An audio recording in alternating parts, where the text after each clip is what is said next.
How's it going, guys? John, the basic expert here, and in this video I wanted to talk about the monster manual again, and in particular sort of continue from a video from a few weeks ago where I talked about the Drow, and I sort of referenced the Prose Edda in an attempt to refute supposed historian Ben Riggs and his ridiculous claims of the Drow and TSR and Gary and what those monsters represented in the original AD&D rules, at least. And instead, I provided a counter argument where, at least in AD&D and initially, the Drow or the Dark Elves were pretty much extracted right out of the Prose Edda and Norse mythology and just plugged straight in. And I wanted to take on a different monster for this video and kind of show the evolution of it, whereas initially in this book here, the Drow were sort of just plucked out of mythology and then just dropped right into this book, and therefore just dropped initially right into your game. The Basilisk is a bit different. It's definitely gone all over through the medieval era and into the modern era through some evolutions to go from one type of monster into almost a completely different type of monster. But I think that looking at the history of it all, and with our games in mind, we can actually draw from this and make basilisks kind of interesting, maybe more deadly and surprising to our players as well. Player characters. We don't kill players here unless they deserve it. Anyways, I thought we would start with the Basilisk this video, and we'll keep going through future installments of this, tackling other mythological creatures that I think are relevant and have interesting back history that we can sort of delve into and talk about, and that can enrich our game worlds and get our imaginations going. Right? That's kind of been the goal of my channel, and a lot of this is talking about different, less conventional modes of playing the game, like Zero Prep, and giving you guys ways of being inspired by, mythology and sort of bringing the hobby back from this sort of, I don't know, YA novel sort of Tumblr art view of the game to something a bit more historical, a bit more, in my opinion, interesting, and a bit more maybe adult in some ways too. Although we'll see very quickly that even the Basilisk can get a little bit silly. So before we get into that, though, I want to encourage you, if you like this kind of content, support can be done right here on YouTube or on Patreon or on my Guilded server. You get usually a video a week early, and I'm going to start trying to do more members-only videos. I have like some tutorials and stuff that I have planned, and maybe I'll do some of my solo gaming as episodes that will be for supporters only on Patreon, here on YouTube, and on the Guilded server. So if you're interested in that sort of thing and you want to support my work and what I do here, I'm super grateful for it. You can support at those places there. Liking and subscribing, sharing the video is also extremely helpful, of course, and I thank you for that as well. Just thank you guys for tuning in and watching, because, as an RPG villain and being kind of mean, I can be kind of mean.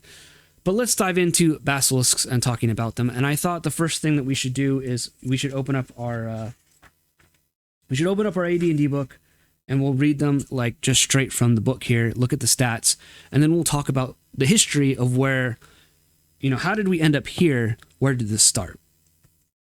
So basilisks, frequency uncommon. There's 1 to 4 in the number of appearing. Armor class 4. Yes, there's descending armor class in AD&D. I know those of you that are mathematically challenged find subtraction of large numbers hard, but it wasn't a problem then.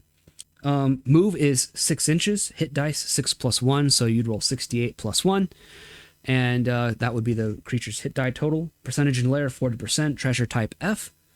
Number of attacks 1. Damage / attack is 1 to 10, so a D10 of damage.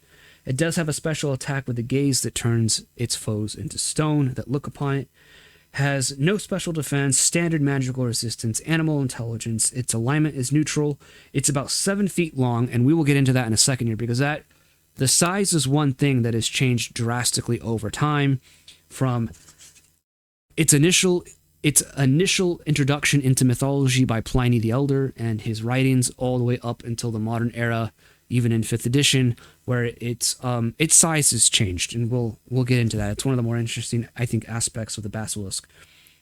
It has no psionic ability and has no attack or defense modes. And the description says, the Basilisk is a reptilian monster. Although it has 8 legs, Its slow metabolic process allows it only slow movement.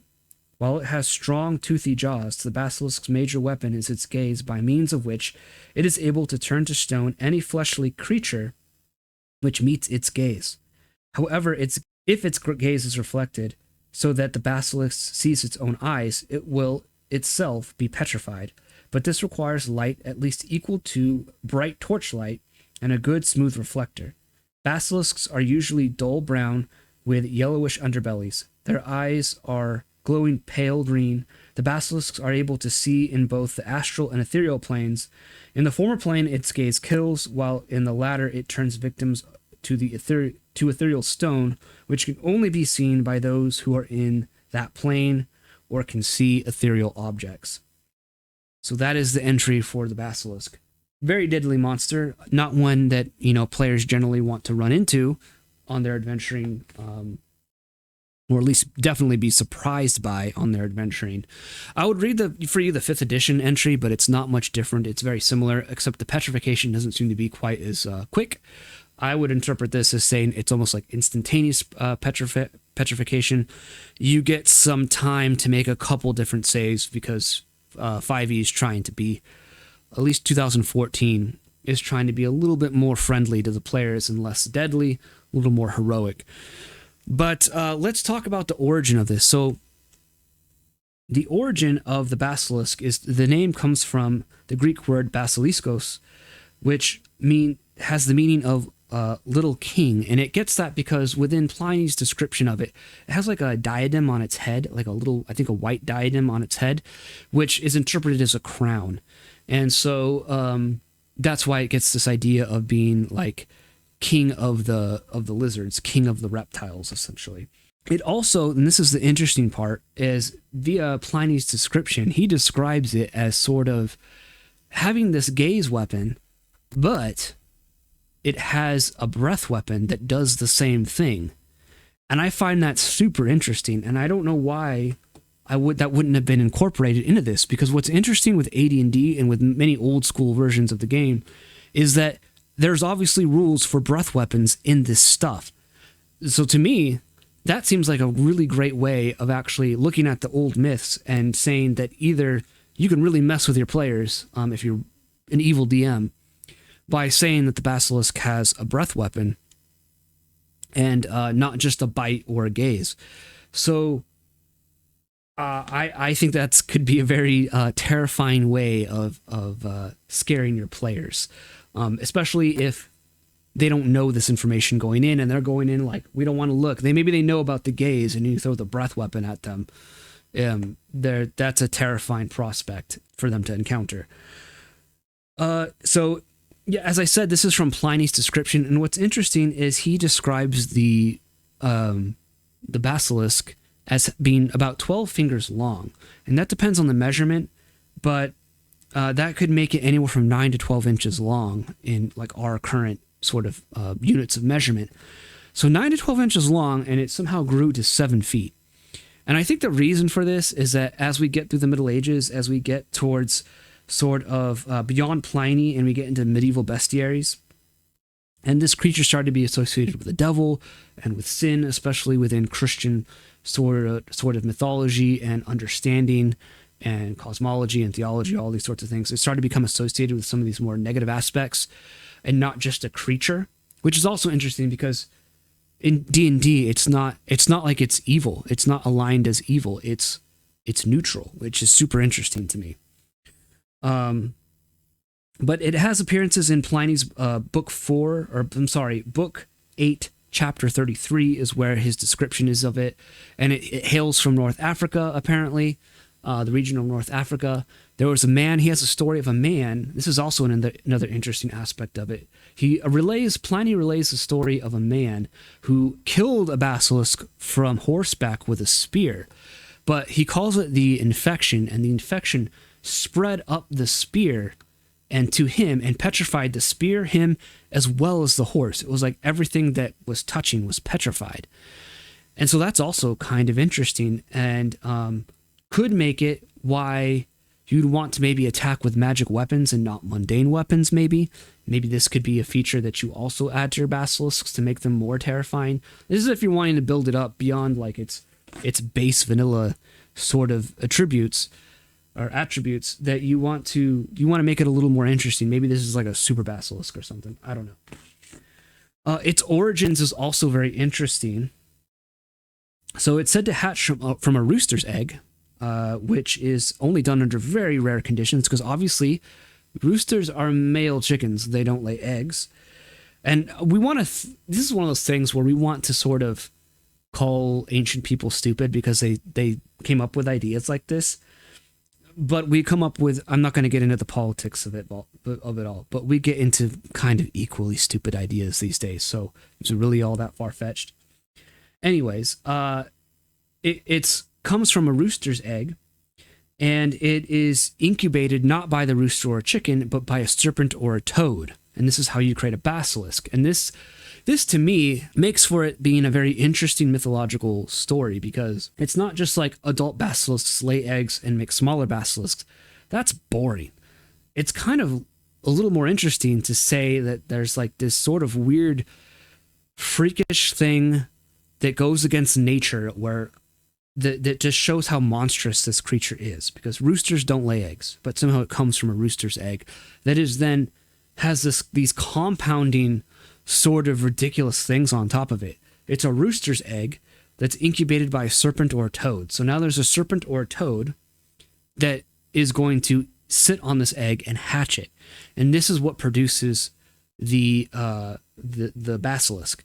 And this also makes it interesting because the basilisk starts to get these descriptions throughout the Middle Ages as it begins to grow in size throughout these like bestiaries and stuff like that.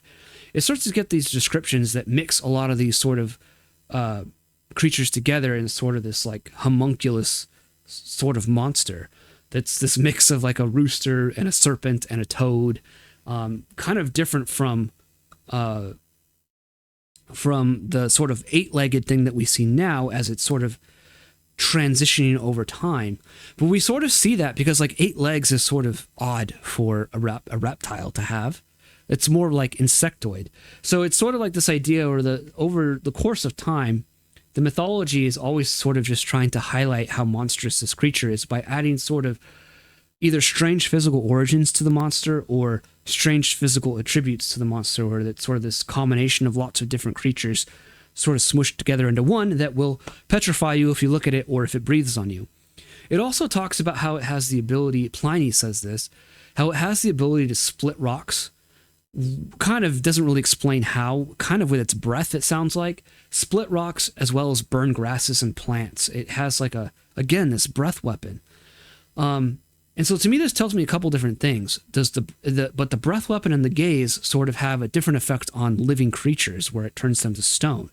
And so to me, that's also like super interesting, where you could give this creature like a breath weapon that sort of torches an area of the forest, and all of the creatures that are in the trees, or all the people that are in the way, are turned to stone as this creature sort of blasts its breath weapon at them. Truly terrifying, in my opinion. And you sort of made the basilisk far more interesting and terrifying than its vanilla entry in this book here. So I think over time, though, the way that this thing increased in size and sort of changed its shape to what we see now, to where it's just, in my opinion, it's sort of like this 8-legged dinosaur, is that it sort of, I think medieval audiences were a lot like us. They kind of wanted bigger, badder monsters. And so a 9 to 12 inch long lizard that can turn you to stone isn't, I think in their mind, and maybe in a lot of our minds, isn't as terrifying as a 7-foot long monster that can just look at you and turn you to stone, or breathe on you and turn you to stone. And so I think that's partly why its size and shape has sort of evolved over time, at least in my personal kind of observation and opinion, kind of looking into this creature. But I do think that like the size is interesting, because if you wanted to, I think you could mix these two together. And this is maybe how I would do this. You could mix these two together by saying that the small ones that are when they're just hatched from eggs, they're like 9 to 12 inches long until they grow up in size, become the 7-foot monsters that are listed in the monster manual. And so let's talk about one final thing, which is kind of funny. And I think you're either going to like this or you're going to hate this. That's totally up to you. But basilisks were known to be able to be killed, I should say, by the crow of a rooster, which is super interesting to me. It ties into its origin story, being birthed from a rooster's egg, or being born from a rooster's egg, incubated by a snake or a toad. And it's also said, Pliny, I think, also mentions this, and some of the later medieval tomes mention this as well. In particular, there's a bestiary called Bulfinch's Mythology from 1855, and in that one he mentions how weasels are sort of immune to its poison, and this is sort of like a folklore sort of mythology that's developed over time as well, that weasels are somehow immune to the gaze or the poison or the breath weapon of the basilisk. Now, if you're going with a 7-foot tall basilisk, I don't know how much use a weasel is going to be against you. If you're going against it's a baby one, or maybe weasels were used to hunt out baby ones that were just hatched. I'm not saying this actually happened, but I'm trying to like combine all this lore together, make it make sense via like abductive reasoning as to why this stuff is the way that it is. I think that there's these creatures that are these weaknesses to it, along with the polished surface or a mirror, which AD&D lists. It makes it so that maybe other things can be useful. Isn't it hilarious to just kind of tell your players, maybe they hear the mythology that a weasel is immune to it, and the crowing of a rooster will kill the basilisk. This 7-foot long lizard, if a rooster crows near it, it kills it. But so your players might not believe that, but what if that is true in your world? And they go through all this trouble of trying to kill this thing. They don't have magical weapons. They're trying to stab it. Maybe their hirelings are like trying to stab it with their weapons, and they're being turned to stone like the guy on the horse. And someone walks along and lets a rooster crow, and the thing dies and croaks over. I don't know. There's something like funny about that to me. And again, it sounds silly, but like we believe and do and say equally silly things in our modern world today. We're not better than ancient people. But I just wanted to throw out those weaknesses out there, because the one weakness listed in AD&D is a polished mirror.